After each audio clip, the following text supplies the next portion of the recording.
यही शांत राग रुचि भी परमाणु विस्त्वं।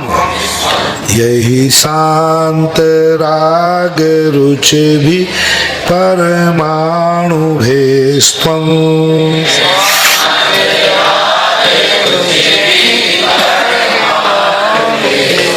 निर्मापितस् त्रिभुवनैक ललाम भूतो।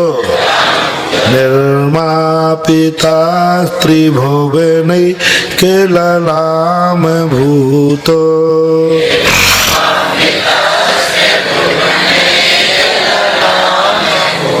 तावन्त एव खलु ते प्रणवः पावर्या ते प्रणवः पृथिव्याम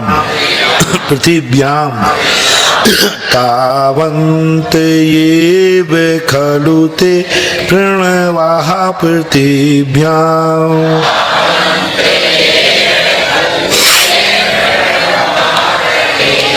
यत्ते समानमपरं नहि रूपमस्ति। यत्ते समानमपरं नहि रूपमस्ति।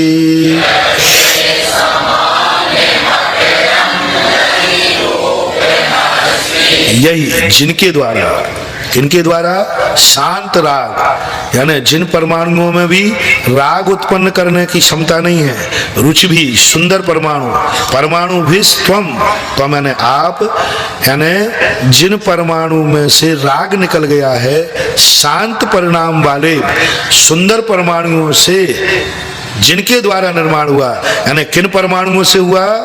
शांत राग, जिनमें राग शांत हो गया।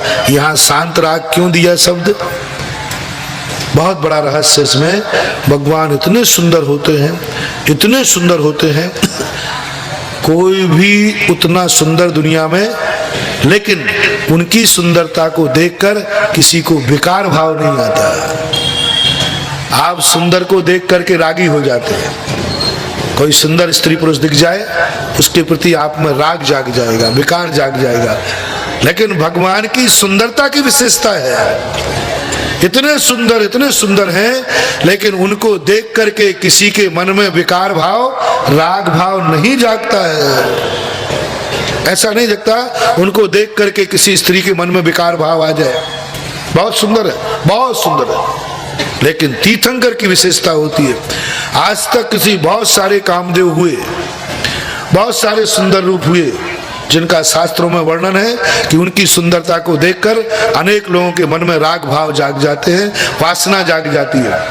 लेकिन पूरे आगम में एक भी तीर्थंकर का ऐसा उल्लेख नहीं मिला जो इतने सुंदर थे, किसी को देख करके किसी ने उनको देखा और उनके मन में राग भाव जागा हो। जागते ही नहीं, और ऐसे लगता है इनको देखते जाओ, देखने पर राग भाव नहीं जागता, बल्कि राग भाव शांत हो जाता है। ये शब्द महत्वपूर्ण है। शांत राग शब्द का प्रयोग क्यों किया? बल्कि ये कहना चाहिए थे कि आपके ऐसे परमाणु से निर्माण हुआ, जो आपको देखता है वो आपकी तरफ खिंचा चला आता है।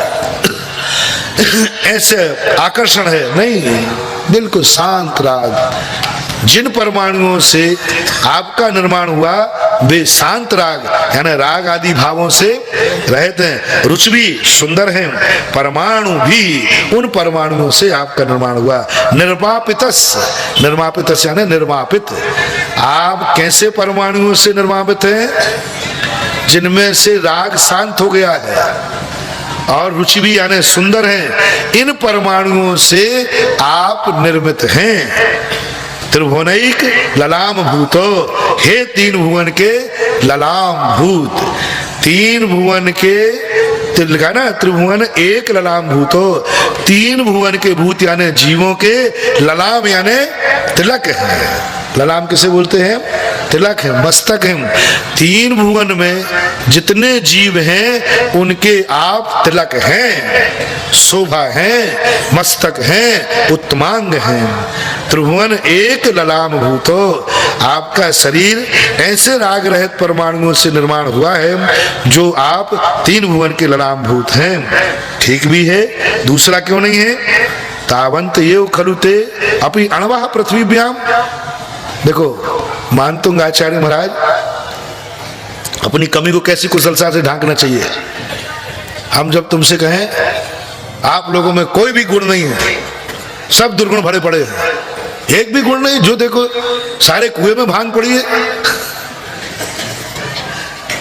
मन बुरा, वचन बुरा, काया बुरा, सब बुरा ही बुरा है, तो तुम सुन लेना और फिर मानतुंग आचार्य के 12वें नंबर श्लोक से सीख लेना। क्या सीखना? तुम कहते ना महाराज आप किस पे नाराज हो रहे हो? हम लोगों में बुराइयां रहेंगी, बुराइयां नहीं रहेंगी तो क्या करूंगा? अच्छाइयां सब आपने ले ली।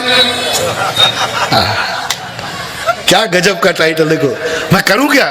आप कोई अच्छाइयां छोड़ के जाते तो हम लोगों को मिलते, अच्छाइयां तो सब आपने ले ली, तो हमारी किस्मत में तो ये क्या गजब की, देखो अपनी कमियों को किस ढंगी से ढाका। पूज्यवर कह रहे हैं कि भगवान, किसी ने पूछा दूसरा क्यों नहीं है? क्योंकि इस पृथ्वी पर परमाणु उतने ही थे जितने से आपका निर्माण हो गया। अब और परमाणु बचे ही नहीं थे तो हमें घटिया मिले। आपको सोचना चाहिए थे थोड़े बहुत परमाणु छोड़ जाते। आप साधु, हम लोगों को डांटने की आदत है आपकी। आप में ये तो नहीं कि थोड़ी बहुत अच्छाइयां हम लोगों को छोड़ जाते, और ज्यादा दया थी तो अच्छाइयां सारी हम लोगों को दे जाते, बुराइयां तो हम लोग अच्छे हो जाते। ये कहलाती है अपनी कमी।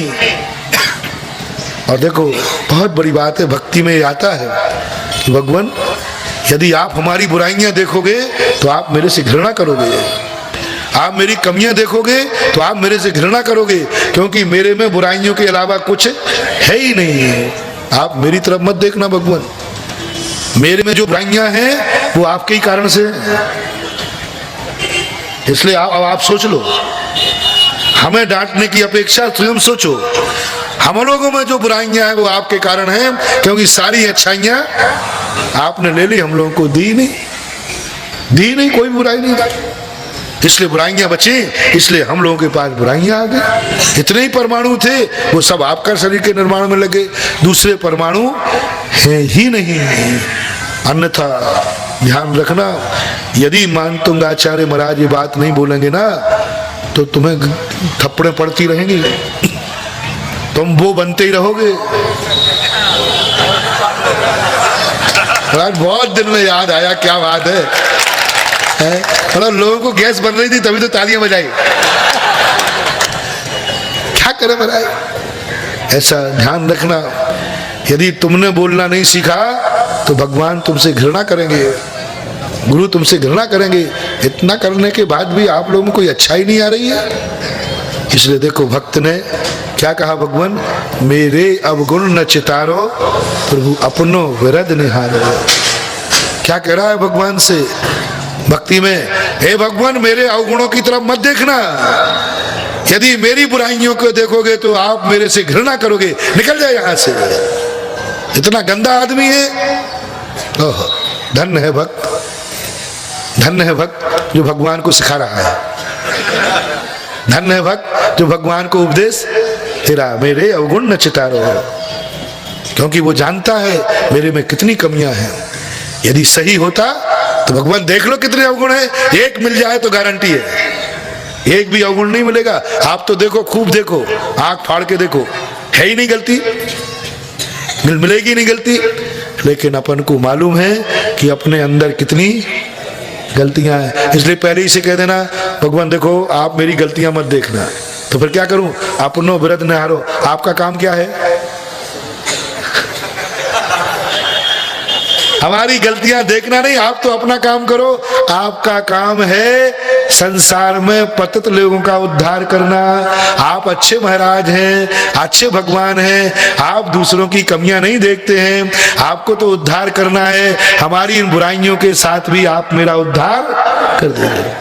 मेरी कमियां मत देखो, मेरी गलतियां मत देखो, ये बहुत बड़ी बात है, क्योंकि हम गलतियों के पिंड हैं, बुराइयों के पिंड हैं, और यदि आप बुराइयां देखी तो आप मेरा कल्याण कभी करने वाले नहीं हो, इसलिए मेरी बुराई मत देखो। तो क्या कह दिया इन्होंने, तावंत यो खलुते अपि अणवा पृथ्व्याम, इस पृथ्वी पर, पृथ्व्याम यानी इस पृथ्वी पर इतने ही परमाणु थे जिनसे आपकी निर्माण हो गया। इसका क्या प्रमाण है कि उतने ही थे? यत्ते समान अपरण्य रूपमस्ति, यदि और परमाणु होते तो आपके समान कोई दूसरा भी, जब दूसरा दुनिया में आपके समान नहीं है, इससे सिद्ध है कि वे परमाणु उतने ही थे जिससे आपका निर्माण हो गया। यत्ते, यत ते यानी आपके, यत यानी जो, समान यानी समान, माँ उधर कर दो, अपरम नहीं रूपमस्तु, अपर यानी दूसरा, कोई रूपवान नहीं है, क्योंकि परमाणु ही उतने थे इसलिए दूसरे का निर्माण नहीं हुआ।